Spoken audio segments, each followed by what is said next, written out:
With recent news of Barczyk's current situation, I want to share my personal story of the impact that he has had on my life.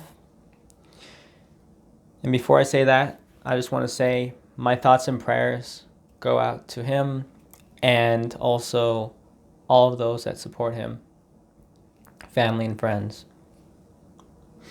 So, I've never actually met the man. I've never shook his hand. But I just want to share a little bit of my story of how he has impacted my life, because now that I reflect on it, he's had a pretty noticeable dent. And it's kind of funny to think that how watching someone on YouTube can change your life, even in small ways that you think much later, like, changes your life in bigger ways. So, like most people, or like many, I started watching his Snake Bites TV series, and I really fell in love with his his positivity, his attitude towards his love of snakes and love of reptiles, and it helped rekindle the love of snakes for me in my life.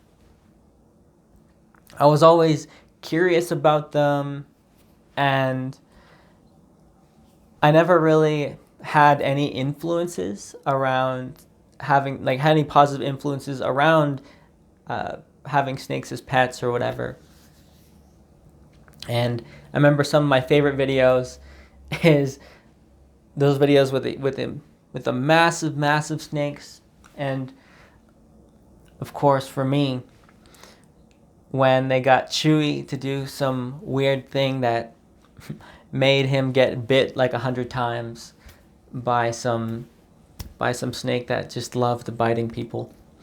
And I thought those were so funny, and I look at his YouTube videos that he's been posting now, and I just see like how much he's blossomed into just becoming such a positive and loving person, and just really sharing his love for animals and reptiles. And I've no doubt of just how much impact that has made on people's minds across the world with their attitude towards these animals, especially animals that are traditionally seen as in a negative light, such as snakes. And so I remember several years back, I'm watching all of his videos on snakes, and I'm watching all of his videos on how to take care of snakes and egg hatching videos. And so eventually I got the bright idea to get one myself. And so I went onto Kijiji and found some baby corn snakes for sale, and then found the cage and found that stuff and all that stuff. And I remember asking my parents, and my mom was like, "There's no way we're getting snakes at all ever. I'm so scared of snakes." So I do the typical thing a young rebellious son does, and I go out and get it. I get my brother involved, and we got the whole enclosure, everything. We get it done on a day that my parents are out of the house, that they're gone for a day or two. It just lined up. So, and then of course, the whole, they came home, the whole blow up happened, the whole like, oh my God, what have you done? And like, you invested all this money, like, oh my God, it was like $200+ of supplies and stuff like that, for the snake and enclosure and all of whatever and whatnot.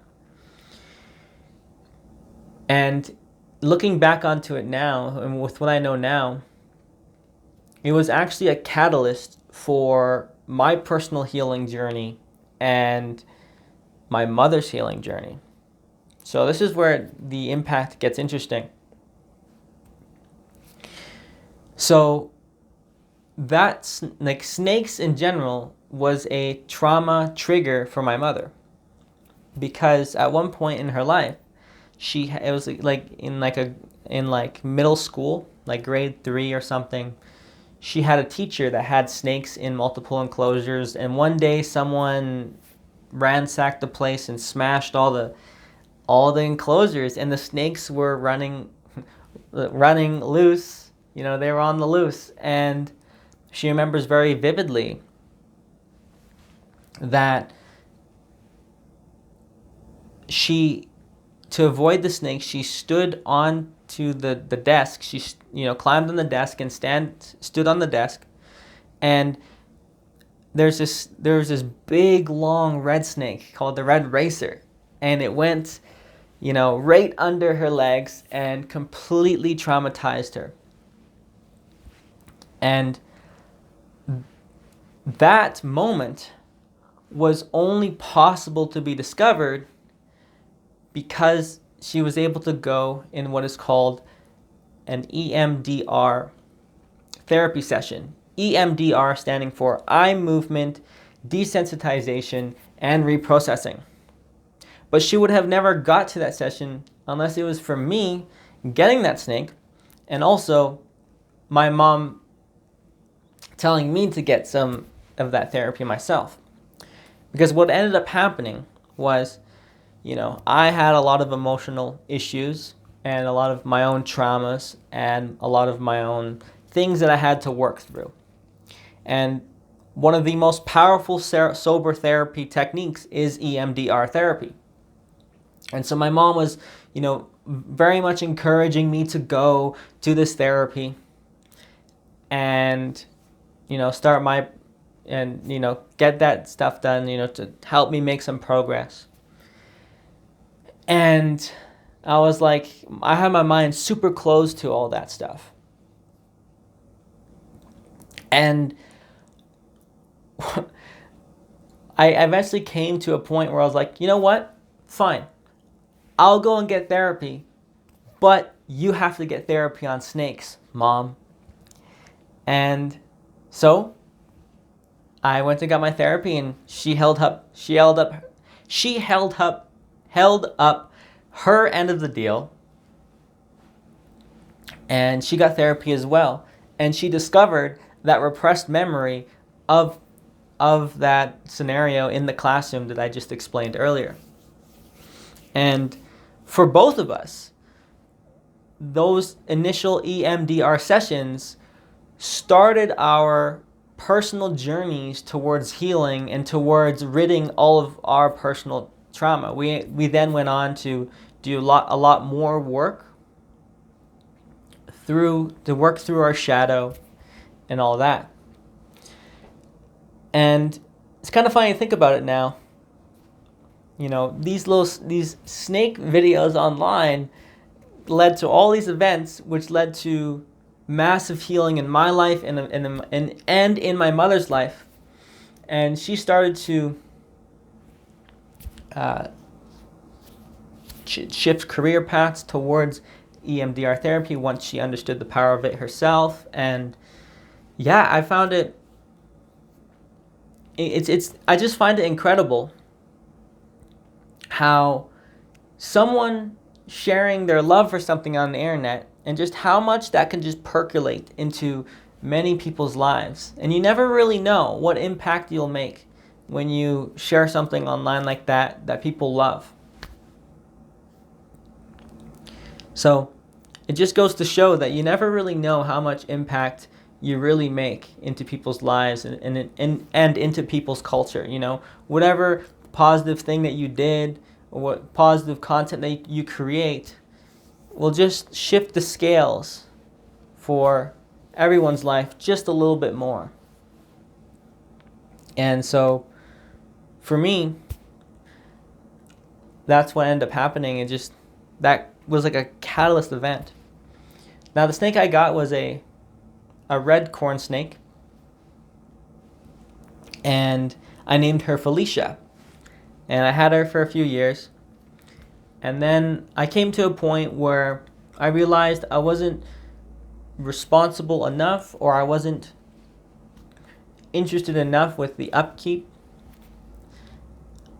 And so I put her up for adoption.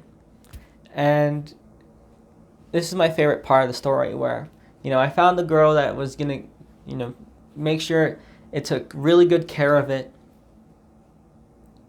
And I basically gave all the stuff away. I had like several $100s of supplies, and I gave it away at like just like $100 or whatever. To put a price on it, so you just don't have any, wacko just trying to get something for free, because usually, putting a price on something filters out people. But anyways, the cool part about that is that, so I named her Felicia. The new owner that adopted her is named her Echo. And the girl actually ended up getting a tattoo of her on her arm. And so for me, that was like the happiest ending for me on that little snake journey in my life. And yeah, that's pretty much where the story ends for me on Brian's impact on my life, and just kind of how those videos that he made,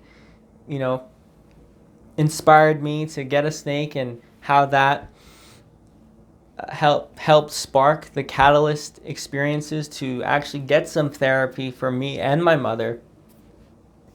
And that sparked our healing journeys, and we are so much better for it.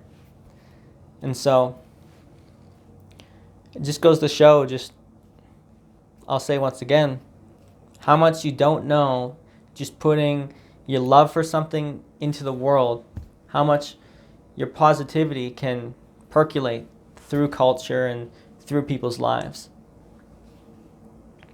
So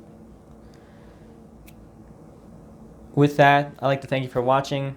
My thoughts and prayers, once again, my thoughts and prayers goes out to Brian and his family and friends. And I wish him a peaceful and as painless as a transition as possible. We love you, Brian. I love you, Brian. And with that,